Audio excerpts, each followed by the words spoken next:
Okay, on a personal brand level, Facebook is the single most important platform still because of scale.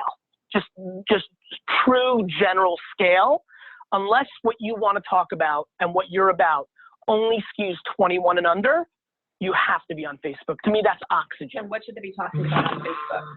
And then let's talk about the difference between a personal Facebook page and a business Facebook page with them as the head of their business. Should it be one or should it be separate? What Tyra's talking about is there's two ways to play on Facebook. You can build a business page, a personal page. If you have any commercial ambitions, it should be a business page.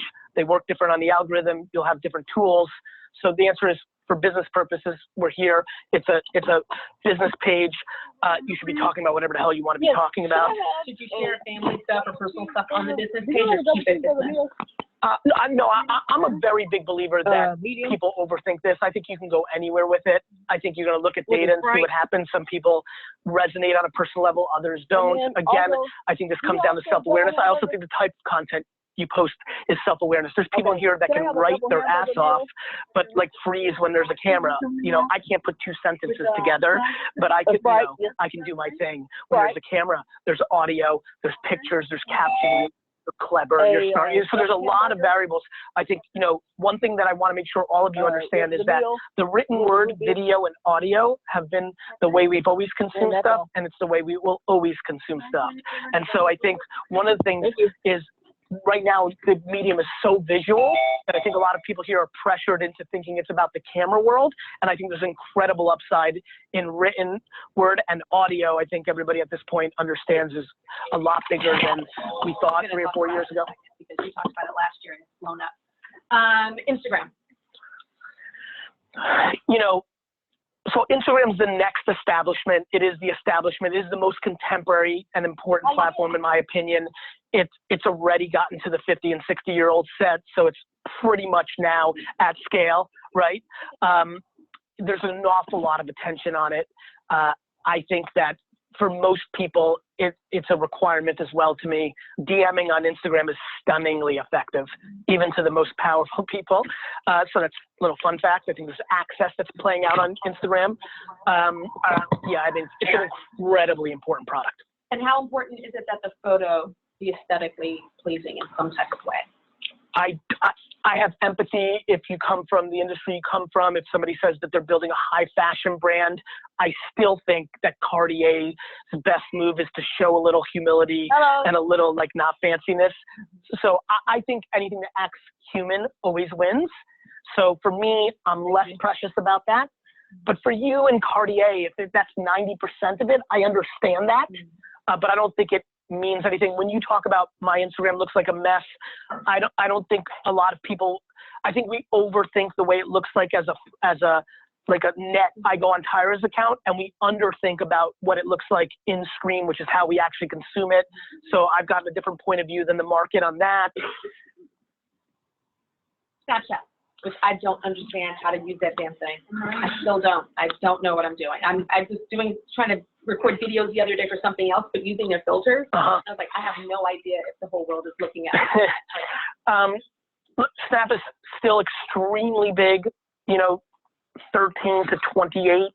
But the story feature on Instagram took a lot of momentum out of the system. As soon as Instagram started stories, I was not using Snapchat. Yep. You know, for me, I think that, I think trading attention, I think Snapchat's actually one of the most interesting places to be on right now because everybody bounced, yet there's still an ungodly amount of tension if you care about 11 to 30. So maybe you're, you know, if you're doing B2B hardware, Snap is not going to matter, but Facebook is. And I think people don't understand that Facebook would for a company like that. But again, if you're starting a lifestyle fashion brand and maybe your audience is millennials 25 to 45, if you're a really thoughtful marketer, you'll realize that winning 13 to 22 will drive your business. So I think Snap matters if you care about winning under 25, but I'm not convinced that they make it out of this. They're gonna have to innovate their product. They're gonna have to come up with something. Now, Snap is very wisely invested in AR. You know, they own Bitmoji. There's things they're doing. And I think Evan's a very uniquely interesting guy. I know him a little bit. I know Snap extremely well.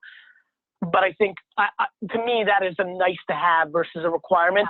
Other than, again, if you're starting a hoodie company, it's requirement. Twitter's the water cooler of our society, you know, which has an important place to be. I think Twitter is more about listening and reacting than pushing out content, which is why so many people struggle with Twitter. So for example, even you said, my Twitter's a mess, the engagement's low, that makes sense, it's a fire hose, too much content. However, if you personally use Twitter different than you used everything else, and instead of posting on it, it's when you engaged with people or jumped into conversations or culture hacked it, you would crush. If you, my guy is doing that. If you would jump into, like, when Ninja and Drake are on Twitch, if you jump in and like, boys, leave a seat for me, it would have been huge for you. Got it? So it's a counter-punching platform around copy, and this is super important. I think you're getting a sense for me. Like, I'm telling you right now, the world is grossly underestimating the strategy and nuances of these platforms. Like, I think you can tell this is not like ha ha ha. Like, this is very deep, psychographic, mathematical, creative strategy.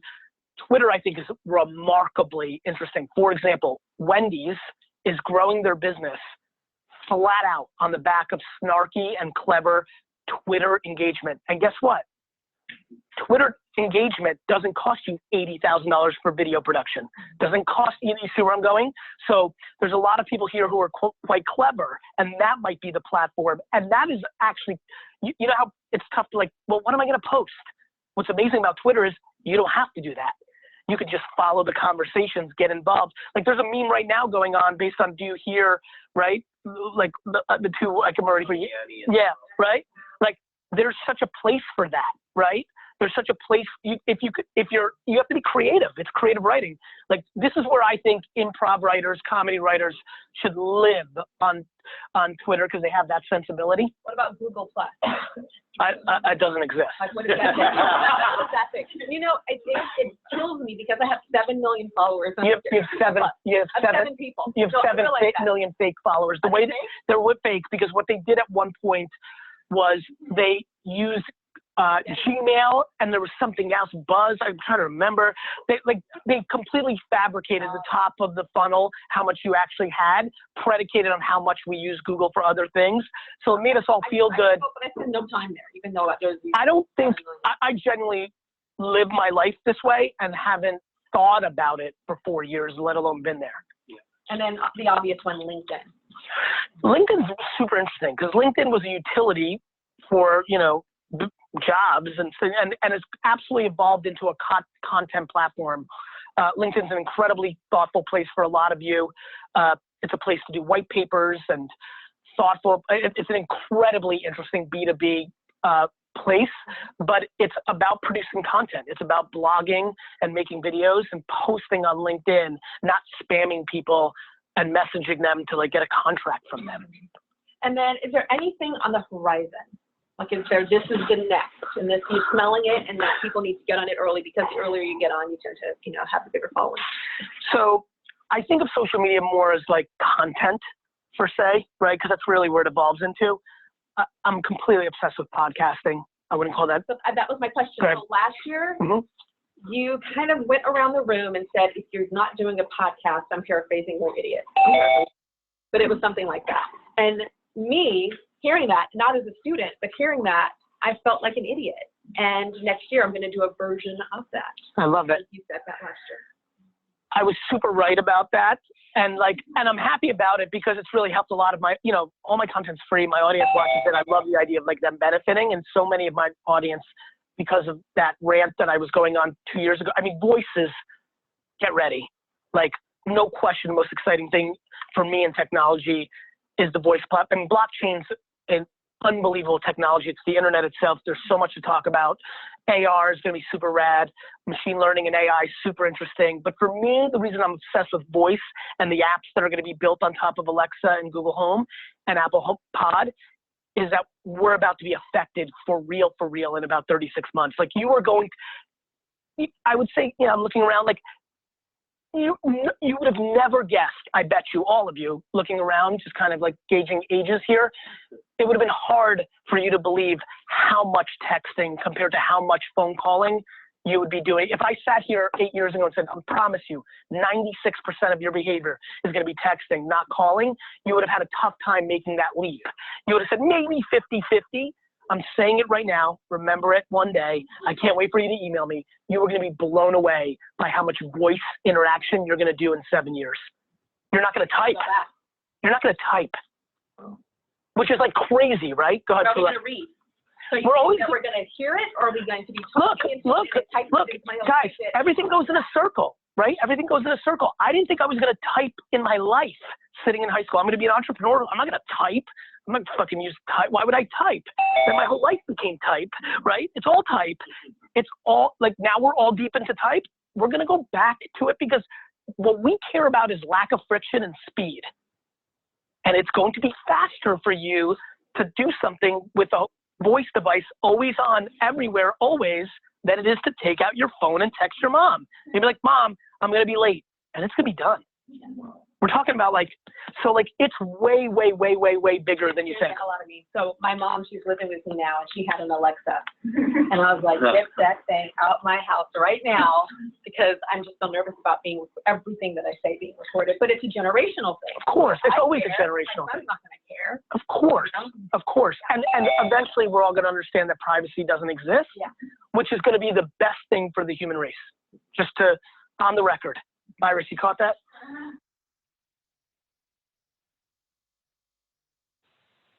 Good morning, ladies and gentlemen. Thank you for joining us for today's marketing training with BATS Business University. Can everyone hear me? Awesome. I have reached out to the Antonio T. Smith Jr. to ask him what is it that I need to focus on to make sure that you guys are getting what you need in regards to marketing. So he blessed me with his keynote, Humanizing Your Brand and Customer Intimacy. And how we're going to start this off with is with the number one way. The number one way to scale your business to millions. This is Antonio's best keynote. So get ready to take notes. And the first thing we're going to start off with is, I keep hearing, okay. She might, hold on, she got to back up, Tell them the purpose of the keynote. Like this keynote is next level stuff, okay? We have that video plan for next level stuff. This keynote is completely next level. It's in the future. You're not even ready for this keynote. It's way in the future. Do I have the purpose statement written down and stuff? Yes. All right, go all the way to the top. So the description for the keynote was, by now, we all know that attention is the new currency. But how does one get attention that can lead to trust? All right, so that's what I said. Let's talk about this. So unmute your mic and tell me, how does one get attention that can lead to trust? If attention is the new currency, how does one get that attention that can lead to trust? By having a social media presence. Is that right? You got to know what they want. You can't know what they want until you ask them.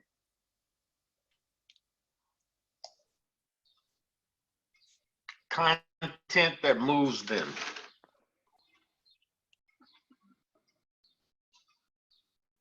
Content that meets need. Say it again for me, Miss Pam. You cut in and out of me. Say it again for me. Content that meets needs. Can you hear that? Yes, ma'am. I heard it that time. Yes, ma'am. And Jerome, repeat yours for me. I said that you have to know what their needs are, and you can only do that by polling them. So you need, and then you minister to those needs, but you got to find out first. Okay. And then Daryl, can you repeat what you said as well? Similar to Pam, it says content that moves them. Okay. And then we had someone post in the chat. For some reason, my thing is not, there it is. By asking questions and listening. That's what Mr. Phil Sorrentino said. And then Denise said consistency. Who else?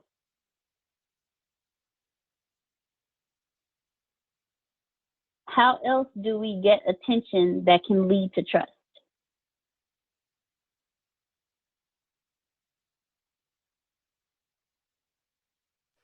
Provide value. Back door. Okay. Provide value, consistency, asking questions, creating content that moves them, polling your audience and add intentional value. Back door. Any answer over C yet?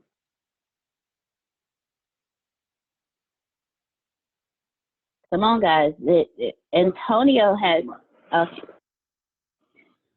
Next level, I got my camera off. Next level stuff. Okay, all these answers are right, but they're all at a C level right now. I need you to think, if that came natural for you, I need you to go higher. Go higher in your own thoughts. Go past the thoughts you already have. In most cases, for some of you, especially olders of you, it's the exact opposite or wrong thing that you would do. If you've never learned anything yet, everything that used to work doesn't work anymore. Okay, well, I don't say everything, but many things that used to work don't work anymore. At this point, you almost have to do the opposite to stand out. So everybody was right. There's C-level answers from F to C. We haven't had a B minus, B plus, B, A minus, A plus yet. What's the question, Deanna? Give us the question. Give us the quote I made, or we're just in my description right now. And then give us the question.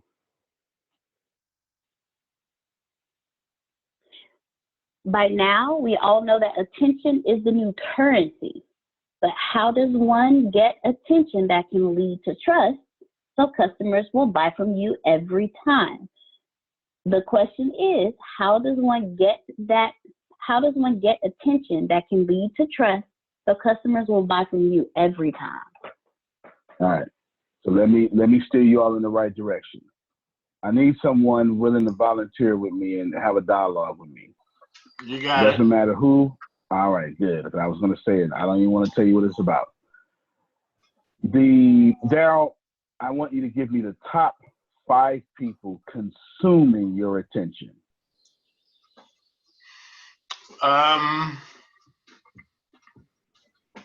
People with health issues. Okay. Oh yeah.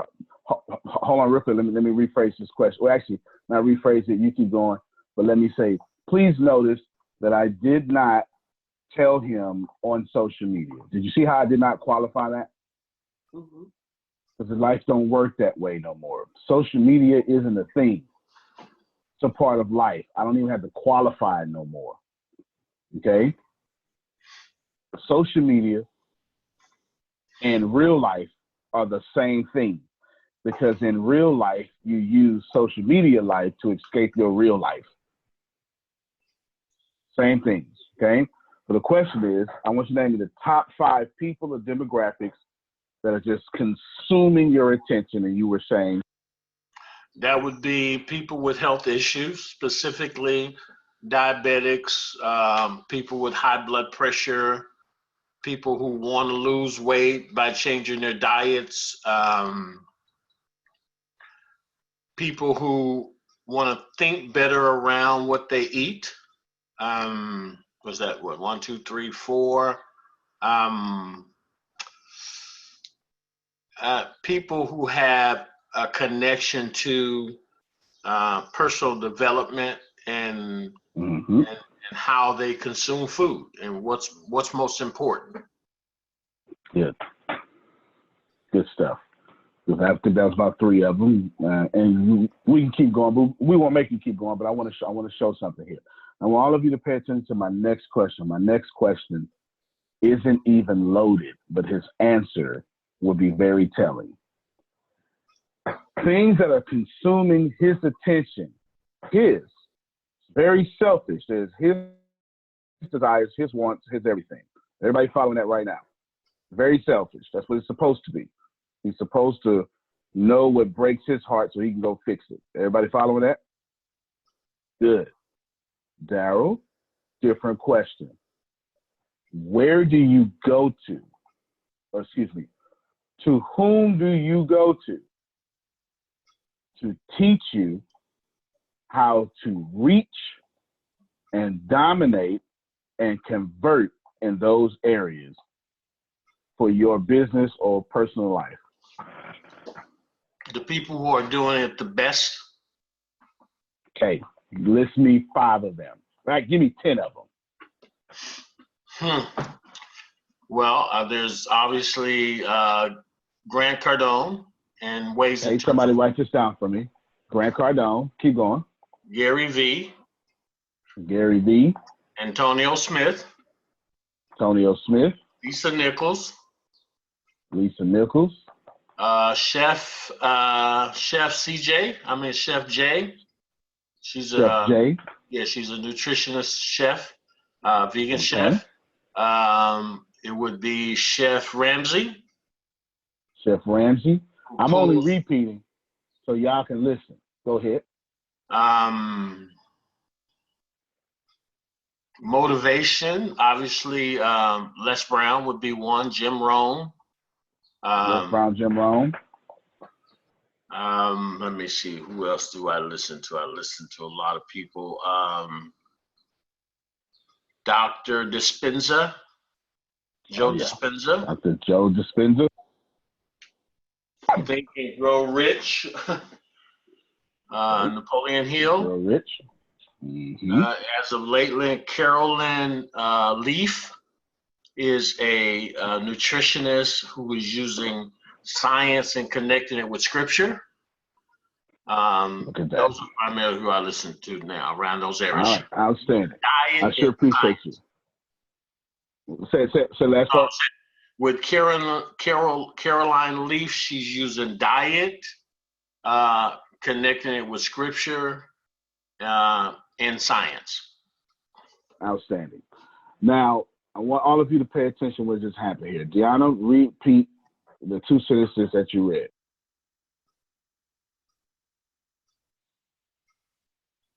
By now, we all know that attention is the new currency. But how does one get attention that can lead to trust so customers will buy from you every time? All right, stop right there. 2 main thoughts here. This isn't even in my keynote. This is a description. I haven't even got started yet. I haven't even opened up my mouth, but I'm understanding what I'm getting ready to talk about. First thing I laid out is attention is the new currency. As in, attention is the new money. As in, start day trading attention, as Gary Vee would tell you. If Darryl just listed 10 people making money from Darryl, even if he don't buy from them, he sets up other people to buy from them.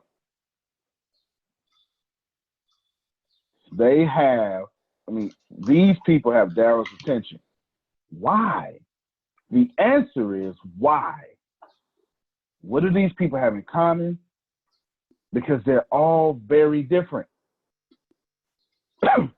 Why is Les Brown and Chef Ramsay on the same list? That'll make no sense.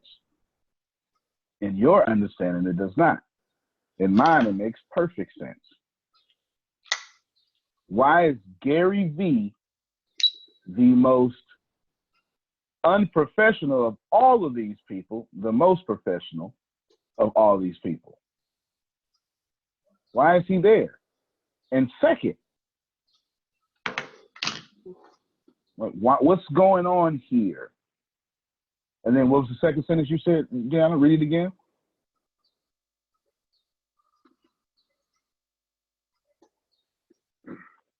How does one get attention that can lead to trust So customers will buy from you every time. How did these people get Daryl's trust, Daryl's attention? So let's ask Daryl himself. Daryl, which came first, the trust or the attention? Oh, you muted. It would definitely be attention. Most of them had my attention for years, so definitely attention first. Good. Now, how did they get your attention? Y'all should be writing down whatever this man says. I didn't hear the last question. How did they get your attention? And anybody on this list, including myself? Because they said things that I was interested in. Okay, let's pause right there. Somebody write that down. Said things I was interested in. Or they teach things I was interested in. Or teach. Good. What else would you say got your attention?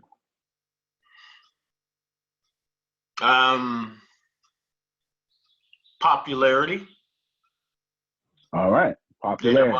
Attention. A lot of people's attention. Well. Remember how I said Daryl may not buy from all of them, but he's putting money in their pockets? Because he is a like, he is a comment, he is a follower. He is an extra number on the live video.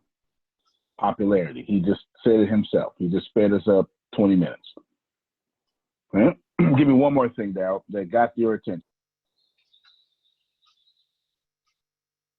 Style and delivery of how they deliver information.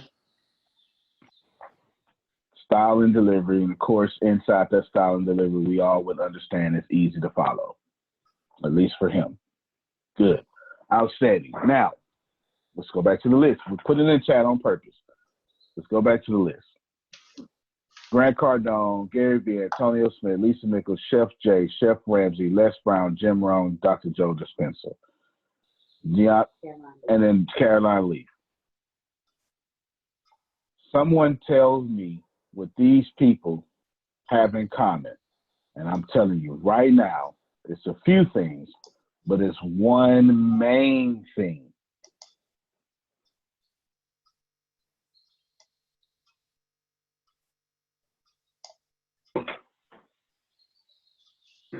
Okay, so what do they all, oh, go ahead. Subject matter experts with cutting edge information and passionate about what they're talking about. No, I'm sorry. Subject matter experts with cutting edge information and passionate about what they're talking about. Okay. And then Tempest posted they have built trust and then added value. Now, ask Tempest how. So Tempest, can you unmute your mic and tell us how?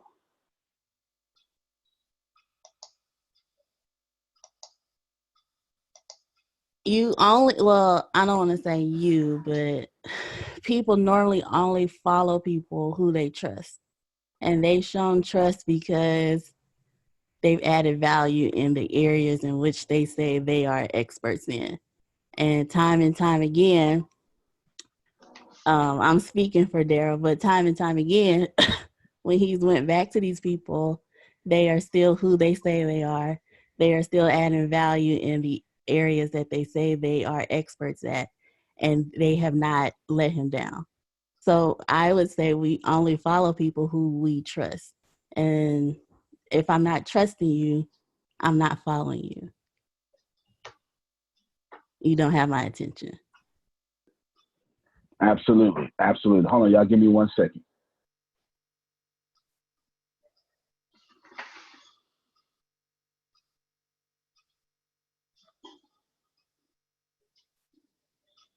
All right. What Tempest said is facts. What Pam said is facts. What Daryl said is facts. Let's see if we can get some more answers. Anybody think of anything? Well, you know the answer, Deanna. So won't you go ahead and, or somebody put in chat? Yeah. Expert in the field, stayed in the media. Stay in the media is going to stay in the media. That kind of thing is going to be the second most important thing. Deanna, give the answer. Oh, I was just gonna come in. Oh, go ahead, Chantel. Something that keeps popping in my mind is really just taking what they know and doing it. Like just taking what you know, what you have, literally, and executing with that you've been given and everything, to just go ahead. So when I think of the experts like Gary Vee, overall, Elisa, they're taking what they had, their skill, you've got it already, and they're just putting it out there for everyone to see, like unapologetically, like just doing it. So that's what comes to my mind. Okay, thank you everyone who answered. Antonio, can you tell us what the answer to this is? Every last one of these people, and if I would have took Daryl and I would have put it to Pamela, or I would have brought it to Susan or Denise, like it doesn't matter. Every last one of these people, the answer is the same thing. Every time it's the same thing. These people have brands that have been humanized. It's the number one thing. They have humanized their brands. If you watch Chef Ramsay, you feel like you know Chef Ramsay. I want you to pay attention because you keep denying this fact. You keep building opposite brands that don't work. I'm watching you. The mere fact, let's just look at all the names. Who thinks they know Gary Vee? If you follow him, you think you know him. You know what would make him, you know what would piss him off, right? Does Chef Ramsay have a high or low standard? Is he quick with words or not? Let me get some feedback. Is Lisa Nichols soft or hard? Go ahead, Daryl. Well, for me, I like what Chantel just said, because the reality is that I'm an expert in food. I think I'm just as good as Chef Ramsay in terms of delivering in food. If you ever seen me cook, you would know that. Gary Vee, I think I'm a part of him in my true bluntness and who I really am. And so she said that we just put it out there unapologetically. I haven't been doing that. I wrote a diabetic rant this morning, and I'm going to put it out as soon as we get off the call. But the point is that each one of them for me has something that teaches me and helps me go to the next level. But I've found excuses not to do it. And number one, I think my excuses have been that I need to make sure I'm giving my audience what they want. And in part, that's true. But it's also against who I really am. And I know that no one, I don't care who you are, you're never going to change what you eat until you change what you think, period. And my philosophy around that is when I try to do something different, it confuses me. I start trying to serve things that's not me. You actually told me one time, if you go against who you are, it's not going to work.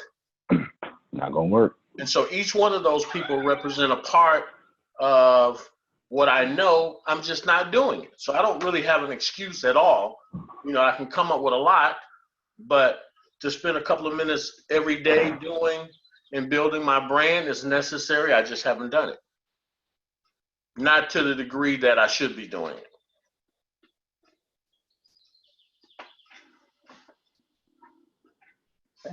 You got to take it off, buddy. Go take it off. Okay. Everything you just said is right. Sorry, my son had pickles on his burger. He didn't want that. The unapologetically is what you said earlier when Chantel said it, and then Deanna said off camera. Yeah, I mean off mic. Yeah, she's absolutely right, because that's the point here. And then you just, especially at the tail end of what you just said, the way you closed it, is these people are doing what I already know or saying what I already know. I'm just the one not doing it.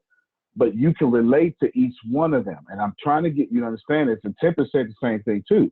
Trust. You're only going to follow who you trust. Even if you think you are above this, you can't be anymore. You can't be above this anymore because you live in the age that you live in. I'll give you an example. If I took this back to 1500, you wouldn't think the way you think today because this period of thinking doesn't exist. You would only think in what you call the Dark Ages period. You would think that you're small and minuscule. You would think that you have to stay in your place. You would think if you're born a peasant, you get to stay a peasant. You wouldn't have millionaire ambitions. Millionaire didn't even exist. But you wouldn't have ambitions to change classes. And anyone who did have ambitions to change classes was beheaded. Does everybody follow what I'm saying? You can't, no matter how much baby boomer you think you are, how rigid, how conservative you think you are, you would never be able to change yourself from the time in which you live. It would never happen. It would never, you can never stop that. All of you, some of you are disagreeing with me right now. That's because you live in the age in which your logic and reasoning says, no, I put my experience above what you're saying. Because that's the 21st century. That's the 20th century. 200 years ago, you wouldn't disagree that way. All of you, whether you want to admit it or not, or whether you are conscious of it or not, you only buy from brands on a regular basis that you can relate to on a heart level. It's just what it is. You live in this era. You consume in this era. Right now, someone's still disagreeing, and that's fine. How did you pick your church? Did you intellectually pick your church? Think about it. How did you leave the church? Did you intellectually leave the church? Or did you say, this no longer relates to me?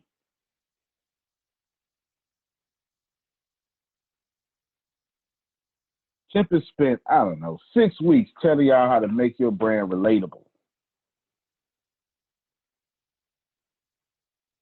Let me pause real quick. John Nowinski, let me hear what you got to say.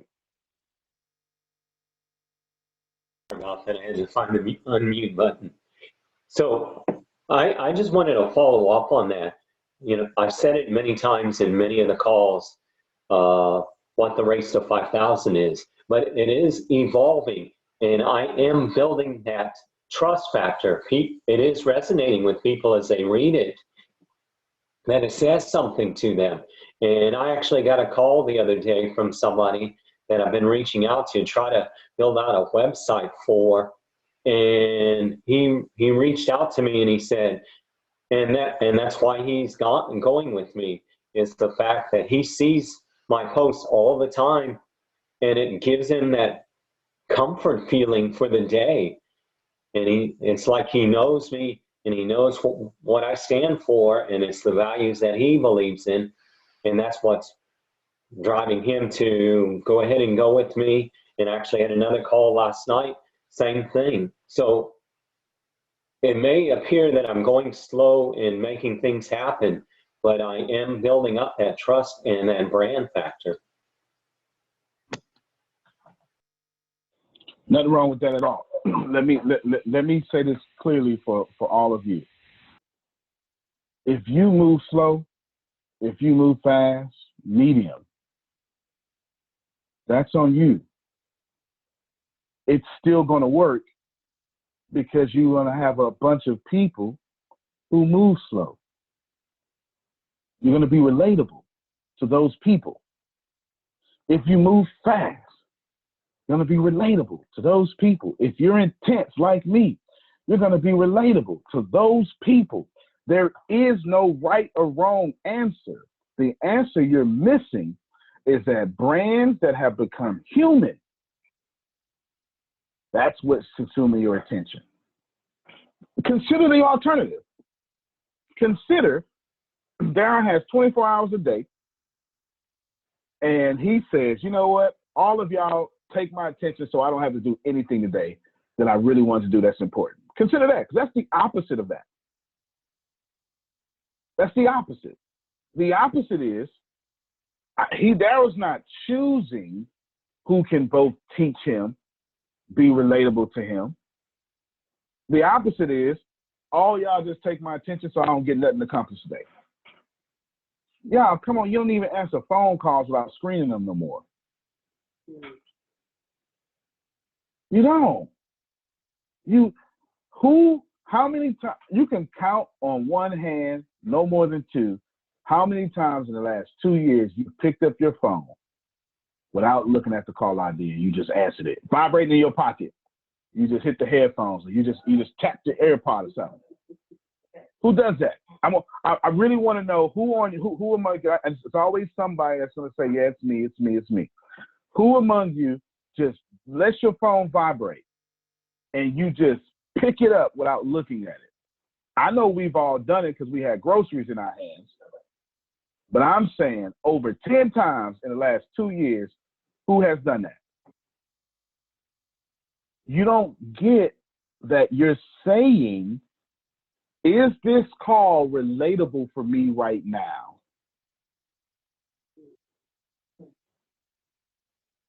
Is this person matching my mood?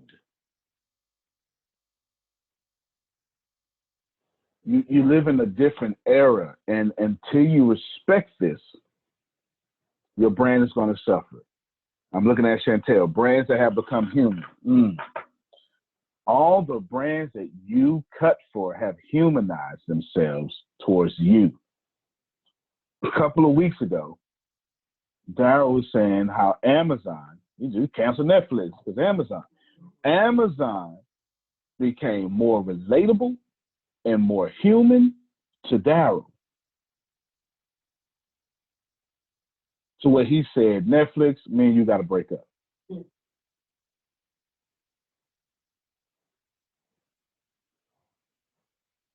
I need you to process this. I need you to process that the keynote ain't even got started yet, but it is predicated upon you understanding that you only get your hair done from the beautician that you like. There's a reason why you go to the same barber, why you shave your head with the same razor. How many of you have felt offended when you bought the wrong toilet paper? Come on, I want somebody to keep it real with me. You've got this perfect toilet paper. You said, man, I really got to keep getting this one.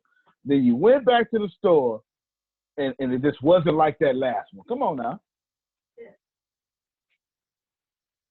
Right there, that brand of toilet paper, you didn't even know it because you don't look at brands. You don't even pay attention to brands of toilet paper no more because they don't market. They don't try to humanize themselves against you. They don't. If toilet paper brands would do this, what I'm saying, you only buy one. But you accidentally feel want to go, wow, I really like this. It lasted longer. It was softer. Or some of you like that one ply stuff. God bless you. Right? You did all that, and then you went and got another one, and it lasted too short. Or it was a bigger roll, but it was thin. You had to roll it 2 or 3 times. Come on, you understand what I'm saying? Right then, you understood something about this brand doesn't relate to me like the other one did. All I'm doing is I'm just simply laying out data for you that allows you to understand that whether you want to be conservative or strong-willed or mean or something, whatever, the deal is you are seeking relationship. like everybody else on planet Earth, especially in this time. You know why the era has changed? Because we got so smart and we got so much technology that every time you take away something, the unintended side effect is we crave it. We've taken away human interaction. Now we want brands to act like humans. I'm trying to drop this knowledge on you.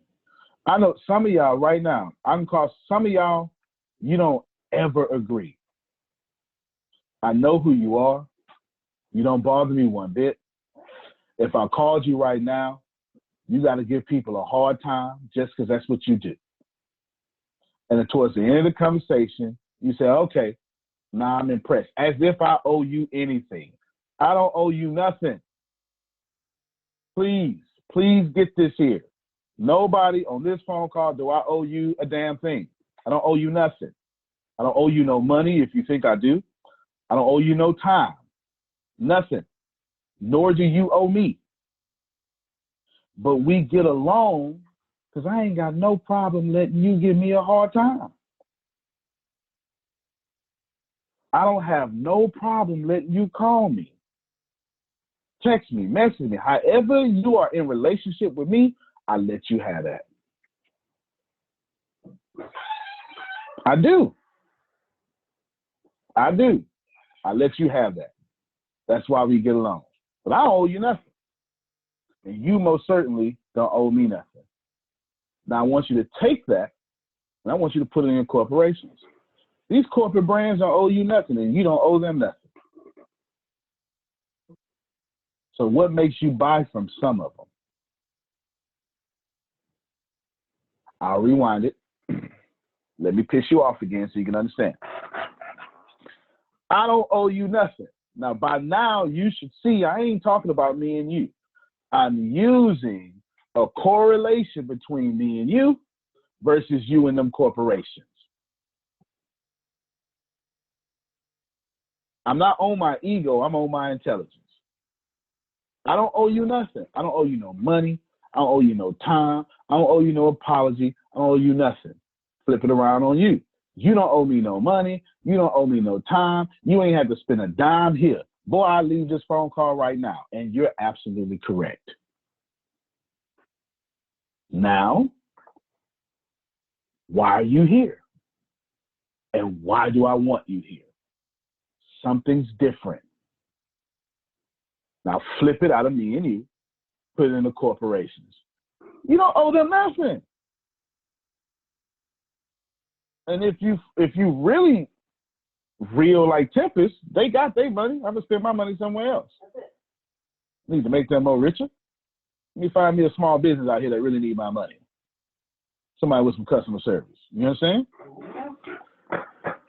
And when you find these people, what makes you like Apple over Android? It's the same technology. You can't convince an Apple fan that, though. No.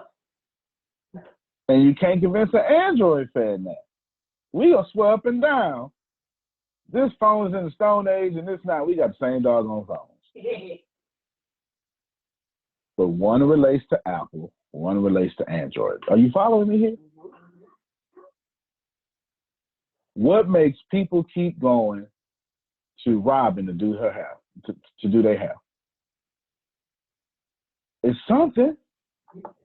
It's her, it's the conversation, it's the atmosphere. It could be the distance. But you ain't the only close beauty salon. Right. Your brands have to become human. Let's go back up to Daryl's list. I bet you if you look at all these people, let's look at the woman, Caroline Lee. I'm gonna tell you what I noticed. I'm an active listener. I noticed something. Daryl was finished. Then I started talking, and he said something. I said, "Hey, can you repeat it again?" And he said, "Science and scripture." You heard that. You heard that too. He made sure to mention that about Caroline Lee. Now, that may be the only thing he got in common with her, but it's so strong. He liked that. Mm-hmm. And he's obviously not a woman. You understand what I'm saying? She probably has a soft voice, he don't. She's probably not direct, he is. But that's science and scripture, he like that. And that now puts him in relationship with her because her brand has been humanized towards his interest. Antonia, can I ask a Yes, question? ma'am. Mm-hmm. Okay. The example you just gave about Robin, is it that and that you just used with Daryl, it's after their service. They give themselves, they give other things. You could go to any beautician who might cut your hair, but maybe it's the conversation she has with them, or her ability to talk to them, listen to them. Is that what it is? Is that the brand does more than just sell its product or service? It's meeting some other needs. Is that it? Absolutely. And all of y'all who answered earlier, you were right. When Phil said ask questions and listening, that's part of it. All of you were right, but I made sure I said that. What I said was it was just C answers, but it was part of it. Not that these were bad answers. This is part of it. But how do you even get them paying attention to you? That's the struggle. Two people said it the very best. Tempest was talking about trust, and then Chantel was like, unapologetically. Listen, you like your favorite artists because they unapologetically down. It just is what it is. Some of the people you love are just unapologetically nice, and they ain't trying to change it. Adele, the singer, she is just as nice as she want to be.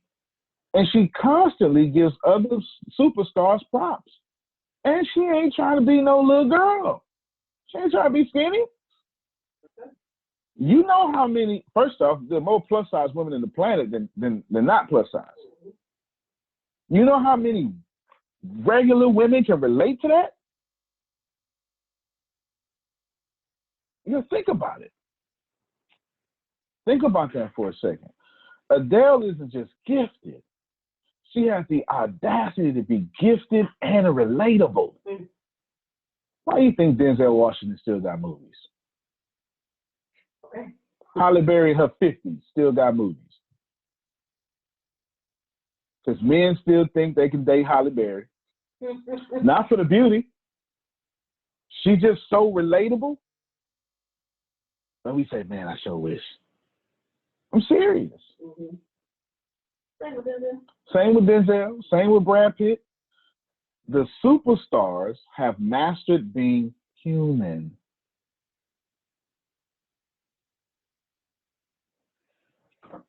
I can't stress this to you enough.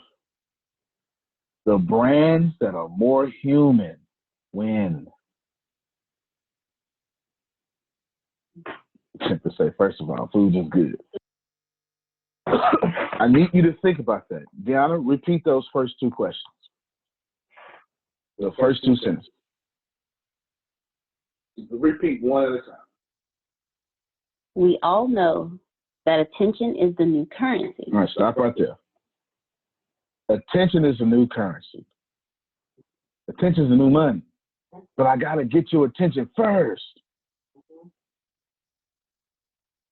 Okay? Keep going. But how does one get that attention that can lead to trust so customers will buy from you every time? All right. Now watch this here. I'm very curious. Someone out here is probably going to say yes. I'm very curious to know who out here, what was it? She said out loud. How does one get attention that can lead to trust? Lead to trust. I'm very curious to know who among you trust people that you don't know who gonna show up that day. Let me say it a better way. How many of you trust inconsistent people? I'm very curious to know this here. Who among you makes a habit of trusting inconsistent people? Is there one? Tempest says, how can you? No, I'm trying to show people something. I trust that inconsistent that hurts. people are inconsistent. Okay, so that's, you just trust them to be there. Okay. How many of you can't wait to follow an inconsistent leader? Okay, go ahead, Robin. You can say something real quick. So I'm gonna say, can you hear me? Yes, ma'am. Okay, great, because I'm switching using my laptop. I'm learning how to do this computer thing, y'all. But sometimes we have a habit of the benefit of the doubt.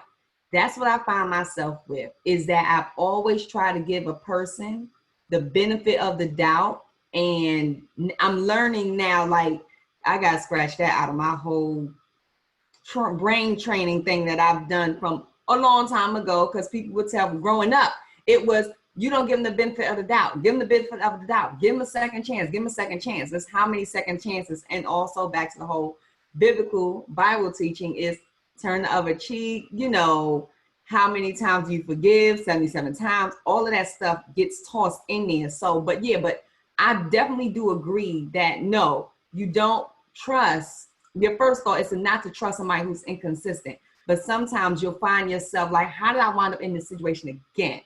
And for me, I know is I keep giving the benefit of the doubt. I find no fault in what you said. That's a struggle of many. I got you, Pam Norris. That's a struggle. We all gonna struggle with that. I want to add one element into there, and let's see if you still struggle. Okay, so unmute your mic for me, Robin. I want to see if you still struggle here. Okay. I want you to take everything you said, and I want you to put money in there. Okay? Everything you just said. Mm-hmm. Now I want you to put money. This time I want you to put $10,000 on the line. Mm-hmm. Okay? We didn't got put How? Okay. My question to you is, $50 minor, $80 client. okay, do you still have this benefit of the doubt problem and as consistent as you do when it's just free and trusting relationships? Or does the money, your money, like your money that you worked hard for, does that kind of change this benefit of the doubt just a little bit? Oh, it changed it a lot. Okay, all right. I give you maybe 2-3 times after that. You show me. After that, you got to get cut off. You don't wasting me $30,000. You got to go. Okay, that's all I want to know. All right, that's all I want to know. And now I want you to understand, because every time y'all talking companies, you talking your money. But every time we have this conversation, this is a money conversation. And in about 15 minutes, I'm gonna make sure that me and Deanna make you understand that while I'm talking, I'm trying to teach y'all, I'm going to flip it on you. Because I'm about to say, that's how you make your customers feel. See, I haven't even flipped it on you yet. All of y'all told me I don't trust inconsistent people, but you post inconsistently, don't you? See, I ain't even flipped it on you. I haven't even flipped it for you to see that you are exactly who you would not buy from. I ain't even flipped it yet. I'm going to flip it, though. I'm going to flip it. Go ahead, Pat Norris. Yeah, I was going to say the light bulb came on for me when you said people do not trust strangers. You've always told us, third was, you cannot be a stranger in your customer's life if you expect them to spend any money with you. And if you're not posting consistently and regularly, you're a stranger in their life and they'll never spend a dime with you. Did I get it? Never. That's what I wrote on my paper. Never. That's it. You got it. Tempest like you don't have enough reviews for me to spend money. No, I'm serious. Tempest ain't playing. If you ain't got enough reviews, Tempest, unmute your mic and just please tell us. And then I want y'all to tell me how many others like Tempest. Go ahead, Tempest. Yes, when I shop on Amazon, I do go to the reviews first because they're going to tell me how the product really is. And if you have too many 1 or 2 star reviews, then I'm going on to the next product. Y'all see that? Now, how can you get a lot of reviews inconsistent? How can you also get a lot of reviews when people can't relate to you? This is why baby boomers have the capacity to be the #1 business people on planet Earth, because they done got old enough to where they get to be their authentic selves, and they ain't got time to be doing no doggone arguing. So they just gonna relate to anybody, or you can just move on. See, when you're young, you still got stuff to prove. You still don't want to change, Jerome. You baby boomers ain't got this problem no more. You ain't got nothing. I'm serious. Y'all are the #1 business. Not that you drive the economy. Ain't talking about that. You should be the #1 business people on planet Earth. You done got too old to prove yourself. It's the truth. And you got too old to fight. Young man, if that's what you want to believe, go ahead. But go ahead, baby. Let's just get along. Right? You understand what I'm saying? There's nobody that could do business that has the potential to do business better than the baby boomer. Because when you're 20-something, you're trying to prove everything. When you're 30, you still got stuff to prove. When you're 40, you kind of calm it down. When you're 50, you know, you get. But when you're 60, child, look here. Tell me I'm lying. You got it. When you get in your 60s, it's like, you know what? I ain't fighting nobody. Young man, I'm not going to fight you. Go ahead. I got lawyers or I got a gun. You're one or the other. You just go ahead and move on. But we ain't getting in no fight. I got 2 baby boomers. You understand? 2 of them. You said your parents. These are the people that do well in business. People that can get along with everybody, and people that says, look, this is what I am, and this is what the product is. That's the third. I'm telling you, I'm serious. I'm dead serious. I'm dead serious with this. Go ahead, Robin. Yeah, I want to say, even like last night. So I went out and I invited a lot of people, and I invited a lot of people in my phone contacts, the ones that even text me on a regular basis. Then I also invited people from my messenger who have messaged me, you know, throughout at least the last 30 to 60 days, and send out an invite. And one thing that came back, I've had very few people who responded back to me personally. I had 4 people was like, okay, I'll be there. I'm gonna show up, literally like 10 minutes before the call. I had 2 people who told me that they showed up. One, I know she definitely did show up. The other one, I'm not so sure. She said, well, I was on there for about an hour and then I got off. I said, okay, we'll talk tomorrow. But what I've learned is that out of the many people that I've invited, whether they were personally in my text messaging that we just text messaged like within this past week or 2, or the people in my messenger, is that I have a lot more work to do according to the numbers of what I invited, what came back. Like I have work, they like me, we cool, but we ain't cool like that. For me to take time That's out, right. I'm willing to invest X amount of time to hear something that you saying that's going to benefit me. Because you ain't earned it. Right. And I'm cool. And you I ain't earned it. I took it as a survey to figure out what is it that I have to do. It gave me homework. Well, think about what Daryl said earlier. I said, all of y'all are right. Y'all just wrong in not thinking you got to humanize your brand. But you're right in everything you said. Daryl said earlier. I said, so what made them? He said, no, they've been having my attention for years. It took them years before Daryl would start letting them get into his life. They was in his life passively. Now daily routines. You understand what I'm saying? Took them years. You trying to invite people on the phone call, you ain't did no 3 and 3 technique whatsoever. Now, don't stop, Robin. Continue. And now what you got to do this week is, since they know you're going to invite them, now you got to go to their post and show value. See that there? Now you got to actually like their statuses. That's the. Listen to me.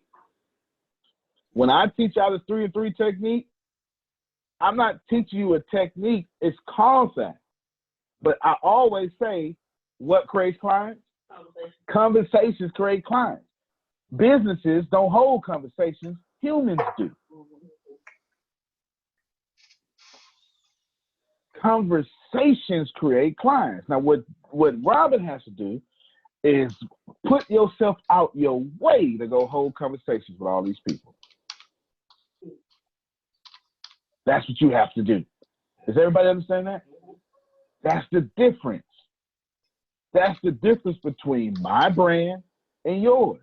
It's not that it's better. Mine's human.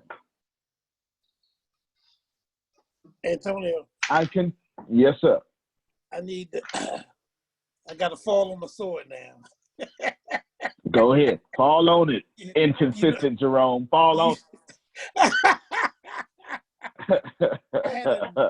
had an interesting conversation with Daryl a few days ago. Very interesting conversation.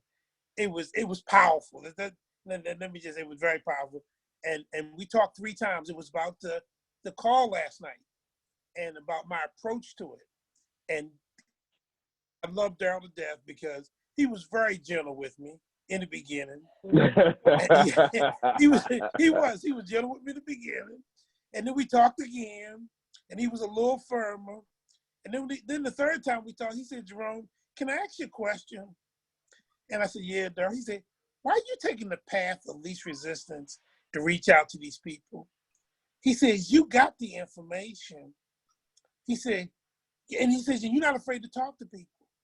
He said, why don't you just pick up the phone and talk to them? I said, no, he didn't. Look at that. But he did. And I got to talk to probably 7 people, 8 people. But the initial 14 that I sent it out to via email or whatever like that, oh yeah, I'm gonna be there, I'm gonna be there. I kept checking the chat box, okay, as I was on, and you know I participated. I didn't see a name or a number that I recognized, not one. And I thought about Daryl. I said, now, Jerome, didn't Daryl tell you? Stop. So, just so like you not Robin, saying the same thing Robin said. I wasn't surprised, I wasn't mad, and I wasn't upset because I had already been told ahead of time what I really needed to do. So why are you surprised at your harvest? So I was not. So I had to fall on my sword and to everybody and say, Daryl knows, Antonio knows what he's talking about. You're absolutely correct. And I didn't do the 3, 3, and 3, so I deserve what I got. You deserve what you got. Now I'm trying. See, this is why you deserve what you got. Go ahead, Daryl. Well, quite frankly, this is what's changed my approach, because I know if I don't do, I think the saying is, what you do in one thing, you do it in everything, something like that, to that degree. What was that? The saying is, what you do. How you do anything is how you do everything.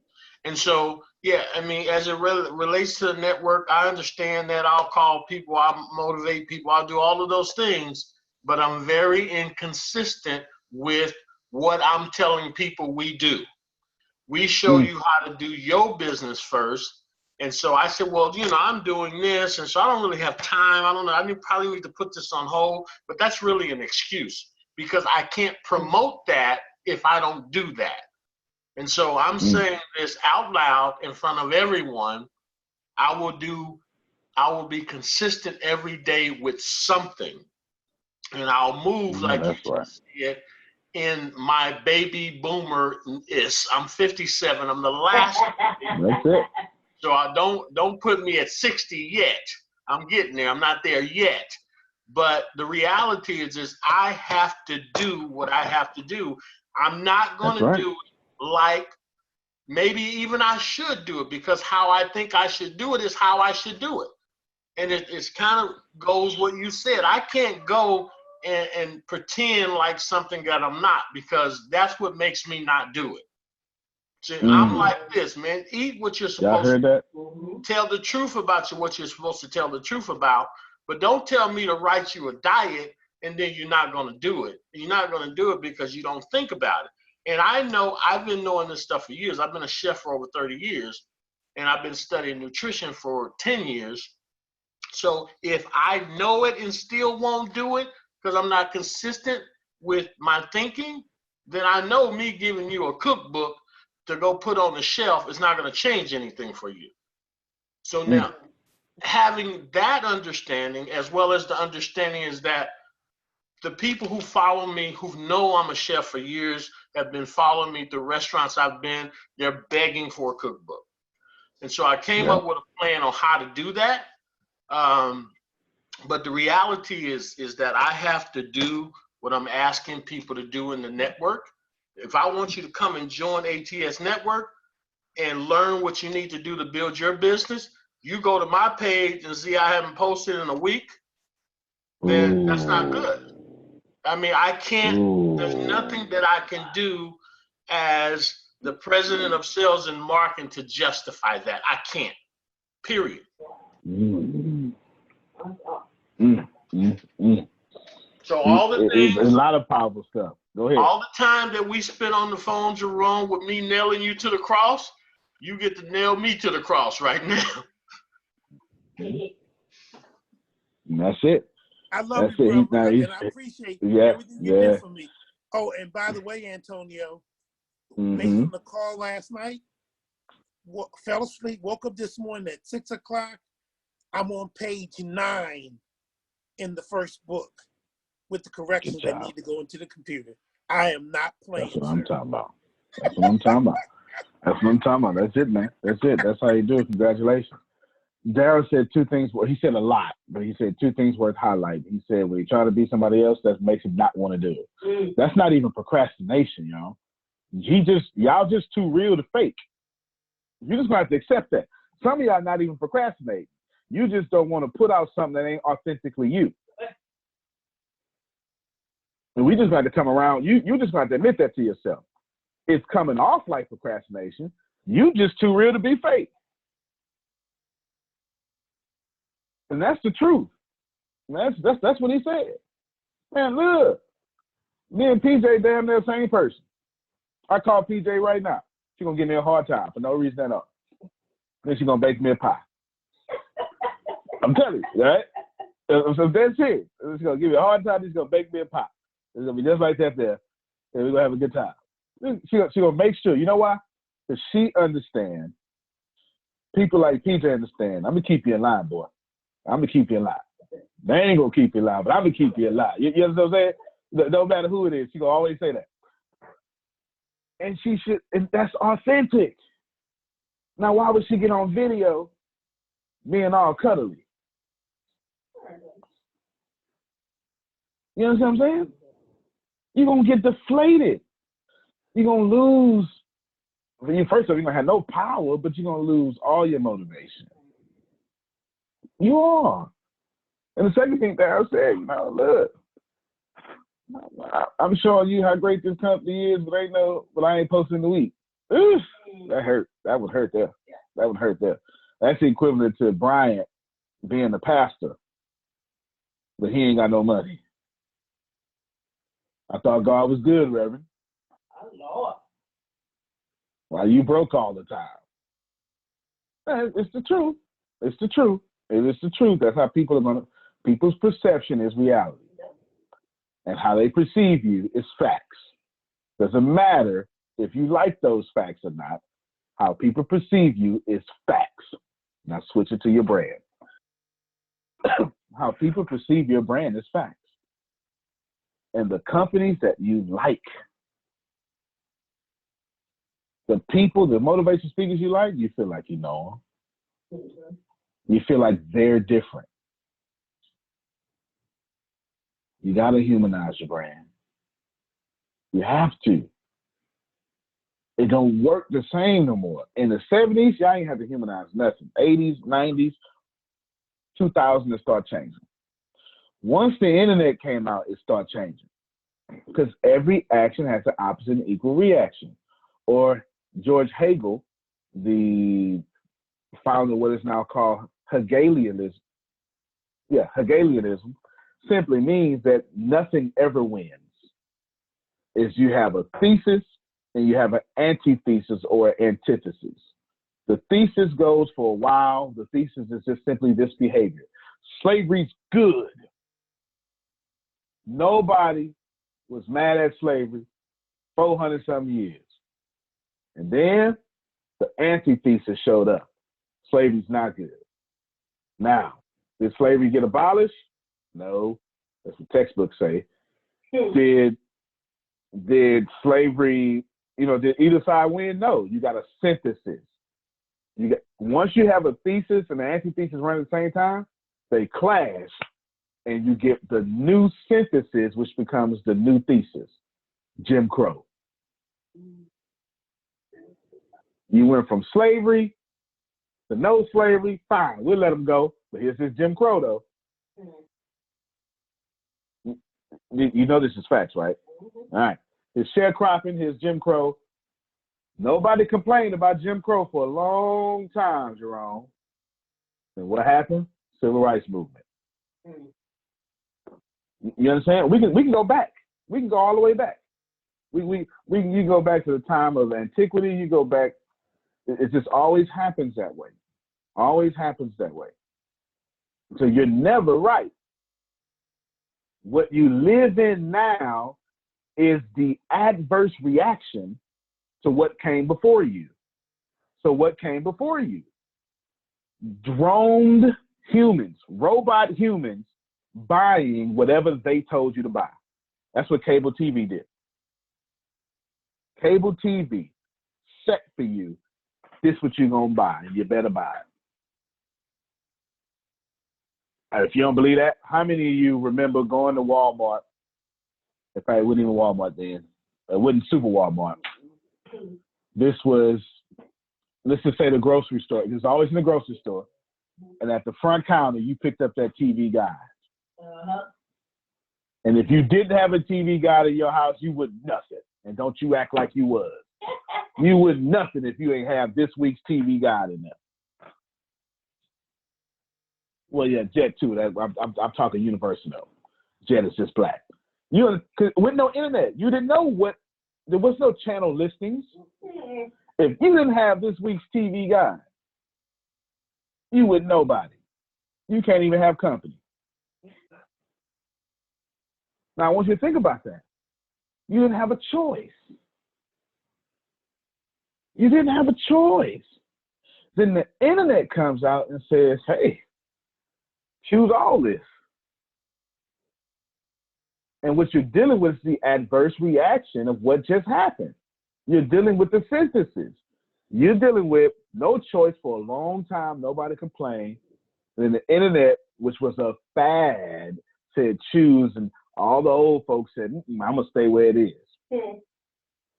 I just played a clip where Gary Vee said, if I'd have told you 8 years ago that 90% of your phone habits would be text over calling, you wouldn't be able to make that connection. Now, all of us, at this point, text ain't got no age on it. At this point, we all saying, hey, let me screen you first. We are. We are. Even if we say, now, if you're going to beef with me, don't beef with me over text. You're going to call me. You know what I'm saying? If you fit to argue with me, you better call me so I can get you straight. You know what I'm saying? What you're living in now is the era of you get to choose everything.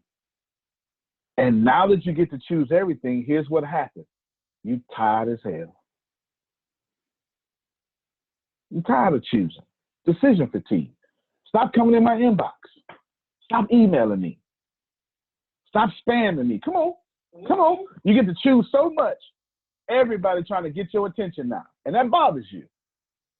I don't want to see no more. I don't want no Viagra in my inbox. Come on. That's the truth. All of us right now got a spam folder full of Viagra discounts.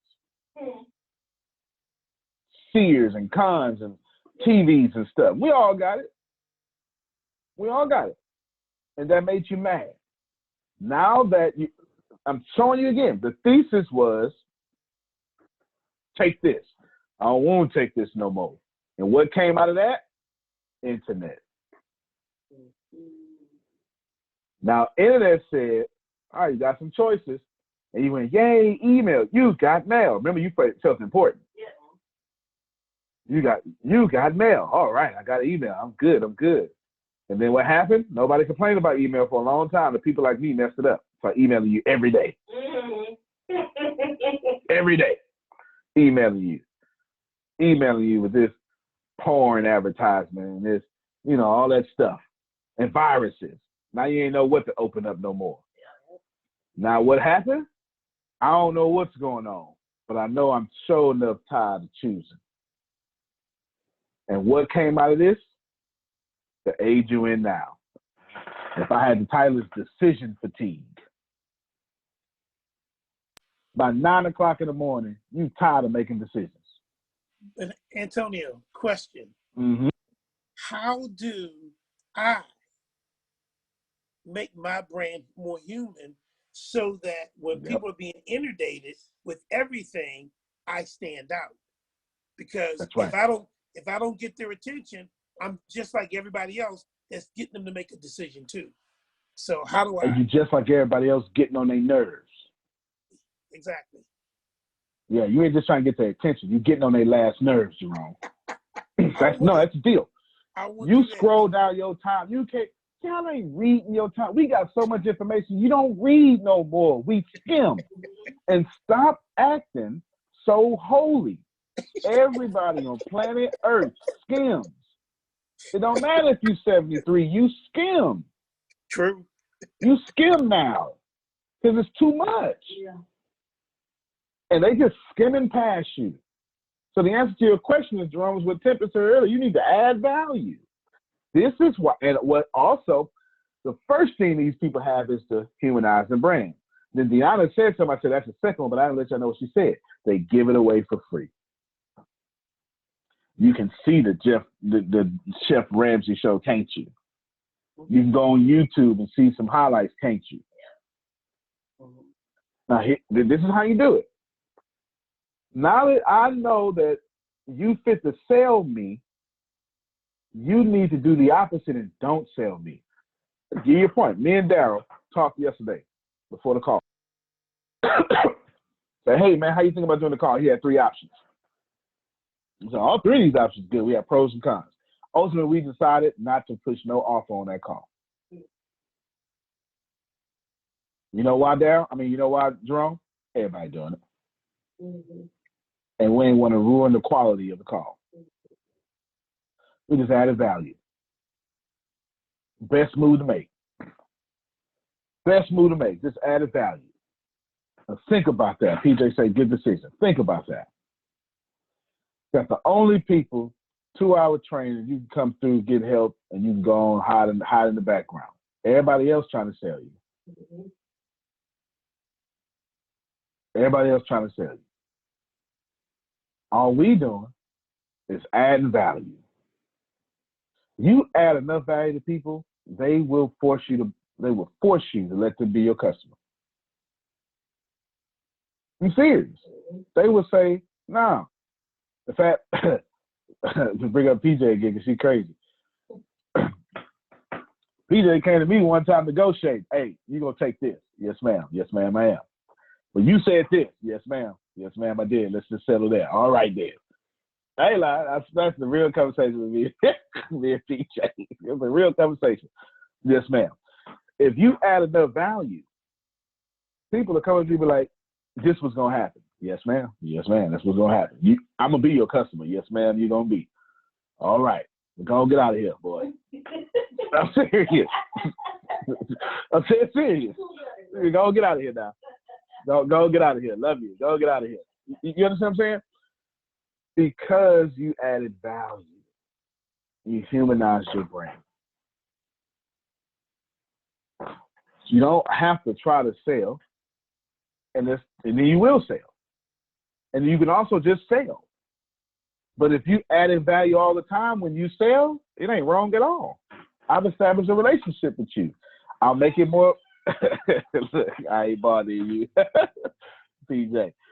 Let's choose you and Robin for a second. Robin and Jerome. Yeah, I don't have that PJ Antonio relationship with them people. Or Antonio and Tempest, well, whatever. You ain't got a relationship. You know 'em, but you ain't added enough value to close. Here's what y'all did.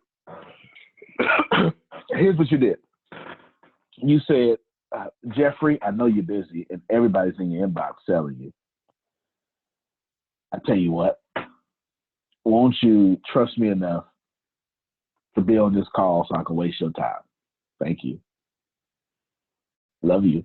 Yes. No, that's exactly what you did. Or if you put it in dating. You put it in dating. I'm going to use Jerome as to not be offensive. Jerome, I'm slid in your DM. On Wednesday, 7 o'clock, I want you to give me some. That's inappropriate, ain't it?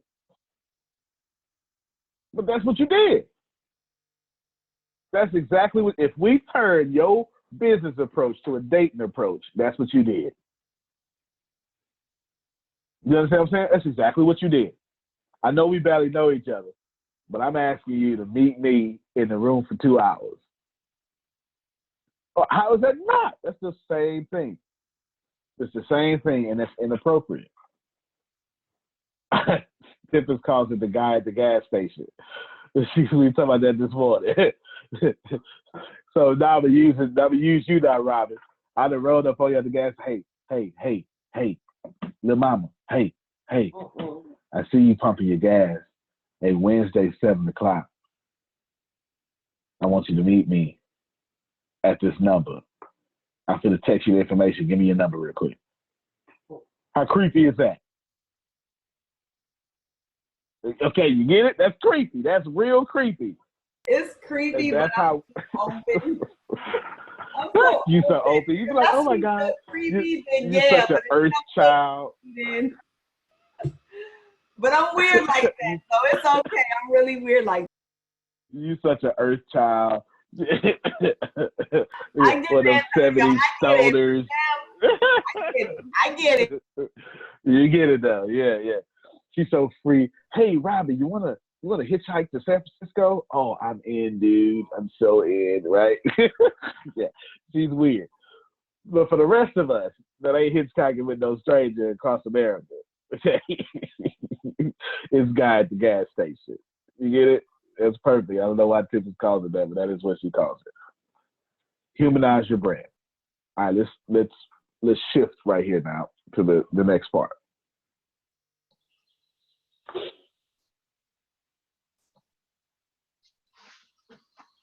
This is the sole message of this keynote and the problem it addresses.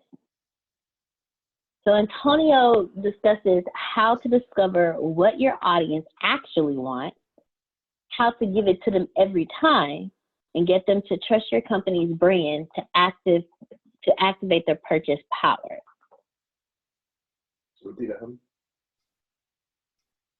This is the sole message of this keynote, and it's the problem it addresses. Antonio discusses how to discover what your audience actually wants, how to give it to them every time, and get them to trust your company's brand to activate their purchase power. Oh, that's good. All right, break that down for us in 3 parts. So start with 1. That's real good. Okay, so the first one would be discover that what your audience actually wants. Would that be what? Okay. That's it right there. That's good. How many of you know exactly what your audience wants? Now, in fairness, I do, but I've been in business on a large. Let me say that content will help you out a whole lot. Content will help you out a whole lot. Let me just speed this up. You learn a lot about your audience, how they interact, by viewing how they interact with your content. Me and Dara had a lot to say this morning about yesterday's phone call. All positive, of course, and then some data points that we looked at. When people dropped off, how many people stayed? 48 people stayed for 2 hours. That's insane. Started with 58, ended with 48. Attrition rate of 10 people for 2 hours. That don't make no sense. We put up all this content. You should be writing this down. Content will help you figure out what your audience wants.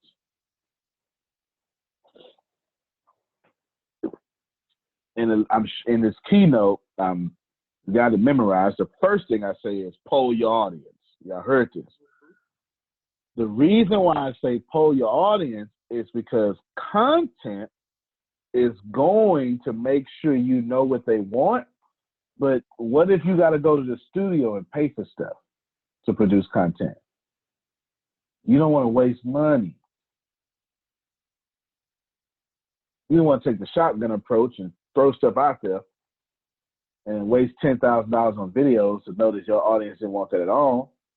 So you want to poll your audience while dropping content. Did that make sense to someone? Mm-hmm. Robert, did that make sense to you? Okay, can you repeat it in your words for me so I can make sure everybody has it? You mean me, right? Yep. Oh, I mean, just basically poll your audience. I don't know how to give it back in words, but I know what it. I don't know how to give it back in words. No, that's good. That's good. You actually did. You did a good job. You did a good job. You just did a show of words. Poll your audience while dropping content. And then use the polls to drop content that only respond to those polls. Y'all got me? Poll, okay, just write it down. Just write it down. Poll your audience while dropping content. Write that down. Then use your polling results to drop content in the likeness of those results. Does it make sense now that I cleaned it up? You want to get started now. You got to drop content. You got to get started. And you need to be polling while you drop content. Why do you think I put on my fan page, how many of y'all liked class last night? What was your favorite part? And everybody unanimously said that Vastine quote. Shocked everybody. And when Vastine do something like that once a week and always polls high, data tells me I need to use Vastine.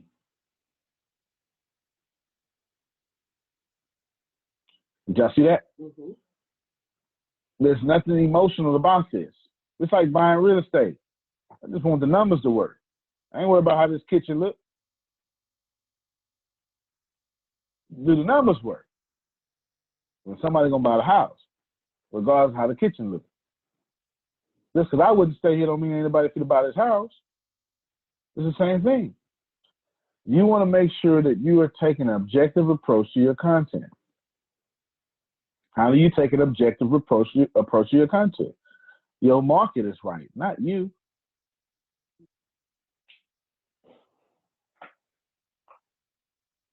I didn't say the customer's right. Customer be wrong. The market is right. The market is a bunch of customers with the same behavior for the same product. Let's see if I can make it make sense this way. Some of y'all right now, you're inconsistent in your posting. And you're going to drop a video to break that inconsistency. And you're going to be like, yes, I did it. And it's going to miss. Because you ain't polled nobody. And the algorithm said, oh, you don't even post like this, so we're just going to show a few people. When you're inconsistent, the algorithm hurts you. When you're inconsistent, the humans hurt you. Why I gotta listen to him? All of you right now should be dropped. As a matter of fact, let's play a game. Let's play a game. I want all of you right now. Let's see.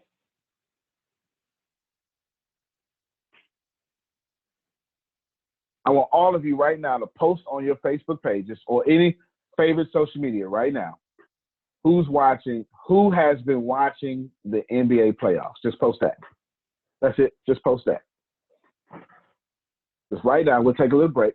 Put it in chat for me so the people who come later can see this in chat. Who has been watching? I'm going to do it myself. I'm going to share my screen and do it. And where we keep the attention factor up. Go on to my page right now.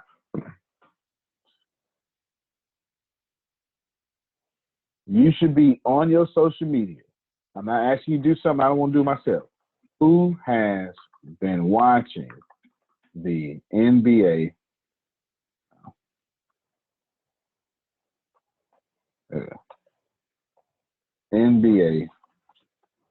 playoffs? And as for me, I'm going to get fancy. I'm going to put a basketball on mine. Emojis tend to bring out attention. Now, this is what I want you to do. Does your product care about playoffs? Nope.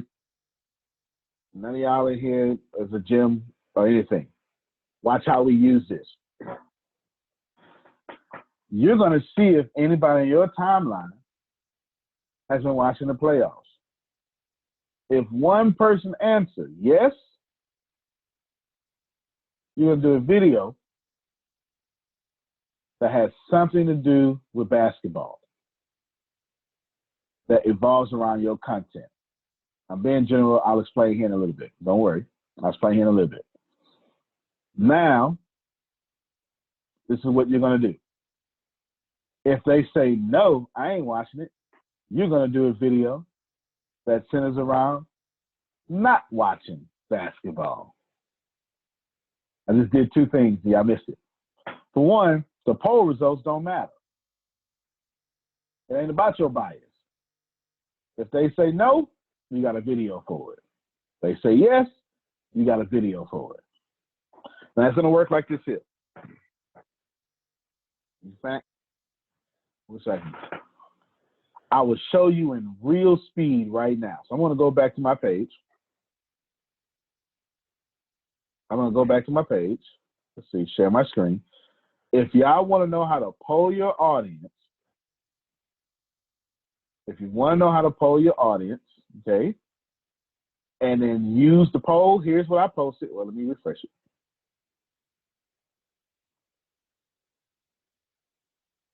I'm about to do the best thing possible. I'm about to do exactly what I would want somebody else to do for me.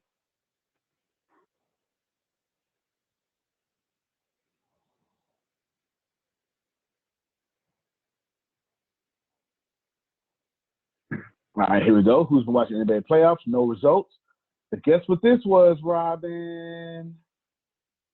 This was a poll. What was your favorite quote or section of the class last night? Let's go read some.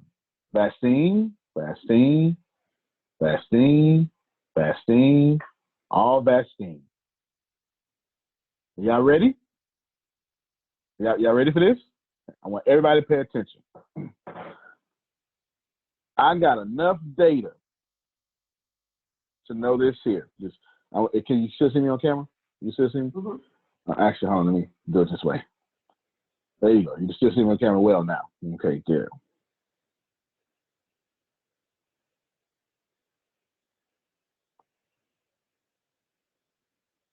If you have more than one device, you get to see this here. I went live video on my phone. The quote that shook the world. I got my selfie mode up. I'm good to go. I'm sitting here. Now, I want to show you something, okay? I want to familiarize myself with the content again. I am now live. Pay attention.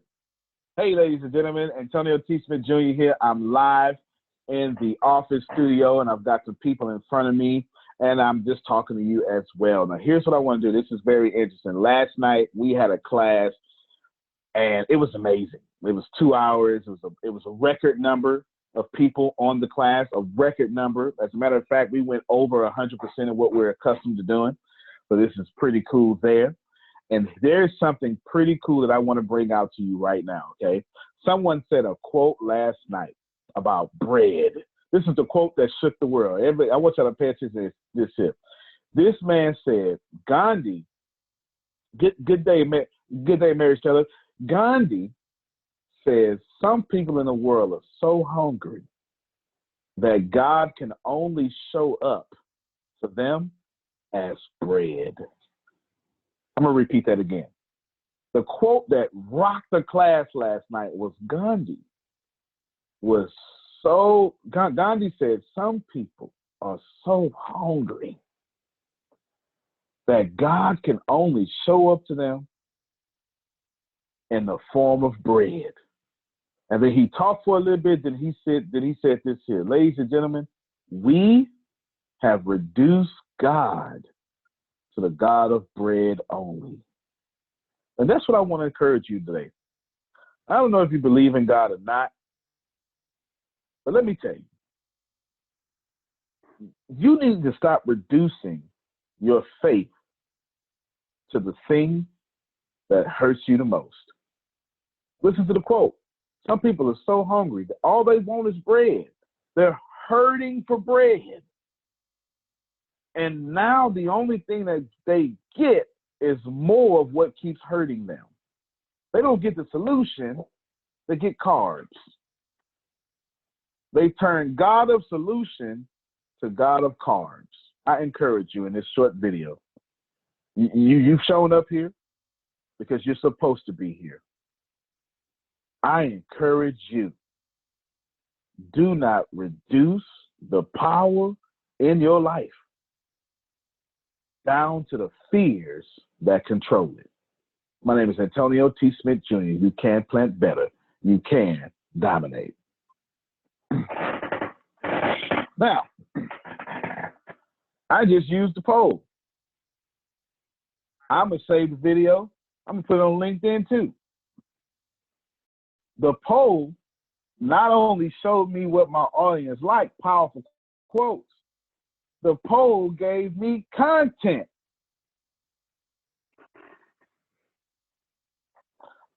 Now watch this here. Jerome, did I sit at my video? Did I sit at my computer and draw up Steven Spielberg plans? Did I get me an art director and a filming director and get some interns and some gophers to get me the coffee and stuff? I ain't do none of that. Did I even make up the content? No. I didn't even make up the content. I simply documented my life. And this time, I just said what happened last night. And people on the video in the comment went, boy, you talking right now. I ain't even talking. I'm just telling y'all what happened.